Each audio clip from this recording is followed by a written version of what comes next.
Hi friends, 6th రోజు evening నాకు constable నుంచి కాల్ వచ్చింది. 7th రోజు కోర్టులో అటెండ్ అవ్వాలని. ఖచ్చితంగా వెళ్ళాలి కాబట్టి డిసైడ్ అయ్యాను వెళ్దామని. ఒక్క రోజులో నేను ఇక్కడ నుంచి 6 hours జర్నీ చేసి అక్కడికి వెళ్ళాలి. అక్కడ కేసు ఎంతసేపు ఉంటే అంతసేపు అక్కడ ఉండాలి. మళ్ళీ అక్కడ నుంచి ఇక్కడ 6 hours రిటర్న్ రావాలి. ఇదంతా 1 dayలో అయిపోవాలి. అది impossible thing. But early morning 3కి లేసాను. 4 వరకు రెడీ అయ్యి ర్యాపిడో బుక్ చేశాను MGBSకి. రోడ్డు మీద చలి గడ్డ గట్టిపోయేలా ఉంది. అంత చలికి వెళ్ళి ఎగ్జాక్ట్గా 6కి బస్సు స్టార్ట్ అయింది. కర్నూలు బస్ దొరకలేదు, సో గద్వాల్ బస్ ఎక్కేసా. 9:30 కల్లా ఎర్రవల్లిలో దిగి వెంటనే మళ్ళీ అల్లంపూర్ వెళ్ళడానికి కర్నూలు బస్ ఎక్కేసా. ఒక హాఫ్ డిస్టెన్స్ వెళ్ళాక మా డాడీ పండు కూడా అక్కడే వెయిట్ చేస్తున్నారు బస్ స్టాప్ లో. వాళ్ళు కూడా నేను ఎక్కిన బస్సే ఎక్కారు.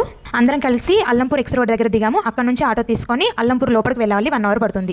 నేను టీటీసీ చేసినప్పుడు అసలు హైదరాబాద్కి రావడానికే బాధపడేదాన్ని, జర్నీ చేయలేక.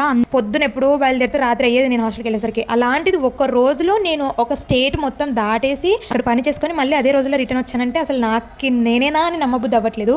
పొద్దున 3 గంటలకు స్టార్ట్ అయ్యి రాత్రి 12 వరకైనా నేను ఒంటరిగా రాగలుగుతున్నాను.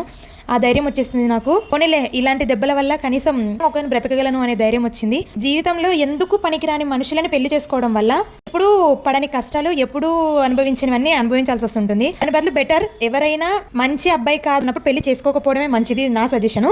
వాళ్ళకి పిల్లల్ని కనిపించడానికి ఇన్ని కష్టాలు పడాలి, వాళ్ళు జస్ట్ ఏదో మోజు తీర్చుకోవడానికి కట్నం వాడుకొని వెళ్ళిపోతారనమాట.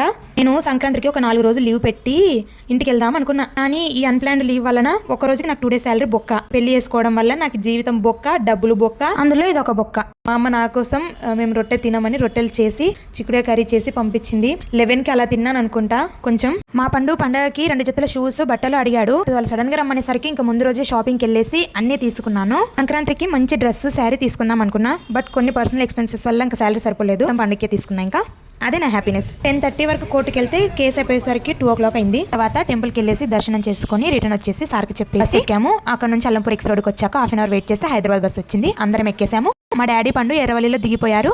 నేను డైరెక్ట్ హైదరాబాద్కి వచ్చేసా. ఆ పండు ఏమో నేను దిగను, అమ్మతో పాటు హైదరాబాద్ వెళ్తా అని ఏడ్చాడు. నేనేమో మళ్ళీ పండగకి వస్తాను అని చెప్పి మరీ వచ్చా. బట్ ఇంకా నాకు పండగకి వెళ్ళడానికి లేదు. ఒక ఆడది రాత్రి పగలు తేడా లేకుండా ఒంటరిగా అంత దూరం బస్సు ఎక్కి వెళ్ళి రాగలుగుతుంది అంటే దాని మనసు ఎంత రాయి అయి ఉండాలి, దాని గుండె ఎంత ధైర్యం తెచ్చుకొని ఉండాలి. అయినా నేను ఎంతటి దాన్ని, ఇంత దేవుడు తోడుండి నడిపిస్తున్నాడు. ఫుల్ చలి పెడుతుంది. ఒక్కదాన్నే ఉన్నా. మెట్రో ఎక్కినా. మెట్రో దిగాక ర్యాపిడో బుక్ చేసుకుని హాస్టల్కి వచ్చేసాను. కోర్టుకు వెళ్లే ముందు రోజు కూడా ఫీవర్ ఉంది. నా దగ్గర టాబ్లెట్ లేకుంటే మా ఫ్రెండ్ని అడిగి ఒకటే ఉందంటే అందులో హాఫ్ వేసుకుని ఉంచుకున్నా. మళ్ళీ వచ్చేసరికి ఫీవర్ వచ్చింది. ఇంకా టాబ్లెట్ వేసుకొని పడుకున్నా. పొద్దున లేసాను. అసలు కాళ్ళు నడవడానికి కూడా రావట్లేదు. కూర్చొని మొత్తం పట్టేసింది. అయినా అలాగే ఆఫీస్కి వచ్చాను. పని చేసుకోకపోతే మనకు అన్నం ఎవరు పెడతారు? ఏదో రొమాన్స్ చేసినంత మాత్రాన వాడు పెద్ద మొహోడు అని చెప్పి పెళ్లి చేసుకోకండి. క్రిటికల్ సిచ్యువేషన్ వచ్చినప్పుడు ఆ సిచ్యువేషన్ ఎలా హ్యాండిల్ చేసి మీ రిలేషన్షిప్ ని ఎంతలా కాపాడుకుంటున్నాడు అనేది ఒక్కటి చూసుకొని మాత్రమే పెళ్లిళ్ళు చేసుకోండి. అసలు కోర్టుకి ఎందుకు వెళ్ళాననే విషయం నెక్స్ట్ పార్ట్లో చెప్తాను.